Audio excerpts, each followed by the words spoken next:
వికారాబాద్ జిల్లా దుద్యాల మండలం లగచెర్ల గ్రామంలో సోమవారం కలెక్టర్, రెవెన్యూ అధికారులపై జరిగిన దాడి ఘటనకు సంబంధించి పోలీసులైతే 16 మందిని అరెస్టు చేయడం జరిగింది. వారిని మంగళవారం అర్ధరాత్రి కొడంగల్ కోర్టులో హాజరుపరిచారు. ఔషధ పరిశ్రమల ఏర్పాటుకు భూసేకరణపై అభిప్రాయ సేకరణ నిమిత్తం గ్రామ సభ నిర్వహించేందుకు వెళ్లిన కలెక్టర్ ప్రతీక్ జైన్, ఇతర అధికారుల వాహనాలపై సోమవారం పలువురు గ్రామస్తులు, రైతులు దాడికి పాల్పడిన విషయం అందరికీ తెలిసిందే. ఈ నేపథ్యంలోనే సోమవారం అర్ధరాత్రి దాటాక లగచెర్ల, రోటిబండ తండ, పులిచెర్లకుంట తండాల్లోకి వందల మంది పోలీసులు వచ్చి ముందుగా విద్యుత్ సరఫరా నిలిపివేశారు. ఎలాంటి అవాంఛనీయ ఘటనలు చోటు చేసుకోకుండా ఇంటర్నెట్ సేవలను కూడా నిలిపేశారు.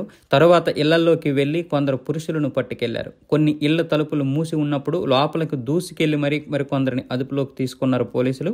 అనుమానితులైన 50 మందిని మంగళవారం పరిగి పోలీస్ స్టేషన్కు తరలించి సీసీటీవీ ఫుటేజీలు, వీడియోలు పరిశీలించి విచారించారు. తరువాత దాడి ఘటనతో సంబంధం లేని 34 మందిని విడిచిపెట్టారు. మిగిలిన 16 మందిని పోలీసులు అరెస్టు చేసి పరిగి ప్రభుత్వ ఆసుపత్రిలో వైద్య పరీక్షలు అయితే నిర్వహించిన తర్వాత మంగళవారం అర్ధరాత్రి Kodangal first class judicial magistrate Sriram ఎదుట హాజరుపరిచారు. మరోవైపు మంగళవారం ఉదయం నుంచి లగచెర్ల, రోటిబండ తండ, పులిచెర్లకుంట తండాలు నిర్మానుష్యంగా మారాయి.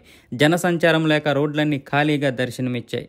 అయితే ఇప్పుడు ఈ లగచెర్ల ఘటన విషయంలో కాంగ్రెస్ ప్రభుత్వం అయితే తీవ్రంగా పరిగణిస్తుంది. ఎవరిని విడిచిపెట్టబోమని ఐటీ పరిశ్రమల శాఖ మంత్రి దుద్దిళ్ల శ్రీధర్బాబు అయితే పేర్కొన్నారు. ఈ ఘటన వెనుక ఎంతటి వారున్నా ఉపేక్షించబోమని అయితే స్పష్టం చేస్తున్నారు.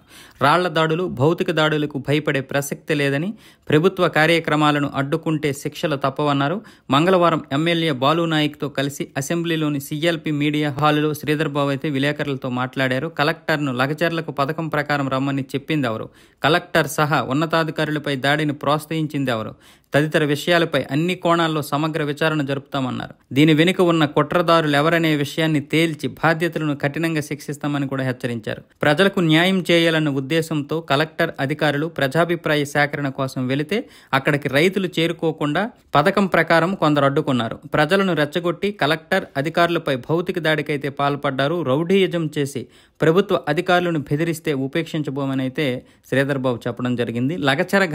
లగచెర్ల ఘటనలో పోలీసులు, ఇంటెలిజెన్స్, ప్రభుత్వ అధికారుల వైఫల్యం ఉందా అన్న కోణంలో కూడా విచారణ జరిపిస్తున్నారు. ప్రధాన ప్రతిపక్షం మొదటి నుంచి ప్రభుత్వ కార్యక్రమాలను అడ్డుకుంటుంది. రైతుల ప్రయోజనాలను పక్కన పెట్టి రాజకీయ లబ్ధి కోసం రాష్ట్రానికి పరిశ్రమలు రాకుండా అడ్డుకుంటున్న వారి కుట్రలను బయట పెడతామంటూ శ్రీధర్బాబు చెప్పడం అయితే జరిగింది. ప్రజాభిప్రాయం ప్రకారమే ఫార్మా కంపెనీ విషయంలో ముందుకెళ్తాం. తెలంగాణ రాష్ట్రం ఏర్పడిన తర్వాత మొదటిసారి జరిగిన గ్రూప్ 1 పరీక్షను కూడా అడ్డుకునేందుకు ప్రతిపక్షం అయితే ప్రయత్నించింది. కేటీఆర్ ఢిల్లీ ఎందుకు వెళ్తారో అందరికీ తెలుసు. రాజకీయ ఇబ్బందుల నుంచి గట్టెక్కడానికే ఆయన ఢిల్లీ పర్యటన. కాంగ్రెస్ ప్రభుత్వాన్ని కేటీఆర్, హరీష్ రావు ఇష్టం వచ్చినట్లు విమర్శిస్తున్నారు. భాజపా, భారాస కలిపి కాంగ్రెస్ ప్రభుత్వాన్ని అడ్డుకునేందుకు ప్రయత్నిస్తున్నాయి. కాంగ్రెస్ పై పోరాటం చేసేందుకు ఆ రెండు పార్టీలు ఒక్కటయ్యాయి.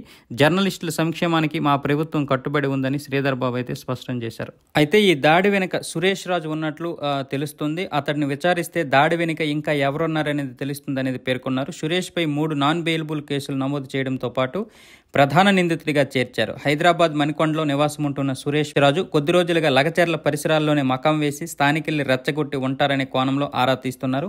కుట్రలో భాగంగా అతడు కలెక్టర్ను ప్రజాభిప్రాయ సేకరణ వేదిక ప్రాంతం నుంచి ఊరిలోకి తీసుకెళ్లాడని పోలీసు ఉన్నతాధికారులు చెబుతున్నారు. దాడి ఘటనను సమగ్రంగా విశ్లేషించడంపై పోలీసు ఉన్నతాధికారులు దృష్టి సారించారు. దాడి జరిగిన సమయంలో తీసిన వీడియో ఫుటేజీలను సేకరించి నిశ్చితంగా పరిశీలిస్తున్నారు. దాడి సమయంలో అక్కడ ఉన్న ఫోన్లు, కాల్ డేటా రికార్డులను విశ్లేషించడంలో నిమగ్నమయ్యారు. ఇందుకోసం ప్రత్యేకంగా 4 సాంకేతిక బృందాలను కూడా ఏర్పాటు చేశారు పోలీసులు.